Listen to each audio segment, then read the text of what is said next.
আজকে আমি আপনাকে একটা খুব ভালো জানকারি দেব। কেন যে আমার একটা পেশেন্ট আজকে দেখছিলাম, তো দেখে দেখে যে উনি এই যে কথাটা বললো, ডক্টরবাবু আজকাল আমি সুগার খাই না, কিন্তু তার বদলায় আমাকে কে যেন বলে দিয়েছে গুড় আমি খেতে পারবো বা হানি বা শহদ খেতে পারবো, ওটা নাকি ভালো ডায়াবেটিস পেশেন্ট ক্ষেত্রে। তাই জন্য আমি আজকাল এটা খেতে স্টার্ট করে দিয়েছি। সুগারটা একদমই খাই না। সুগার যখন আমি চেক করি তখন তো ডেফিনেটলি আনকন্ট্রোল ছিল।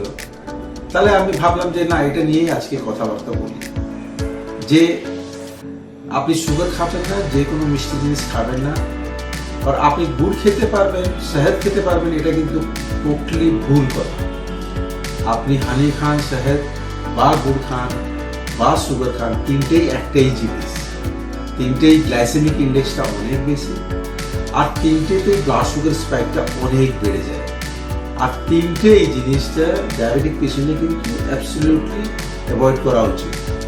হ্যাঁ, যদি আপনি কম্পেয়ার করবেন যে চিনি আর গুড়ের মধ্যে কোনটা ভালো, তো আমার এনসার থাকবে গুড়টা ভালো, বা চিনি শহদে কোনটা ভালো, তো আমি বলবো শহদ ভালো। কিন্তু তিনটেই you should avoid in diabetes. Understand?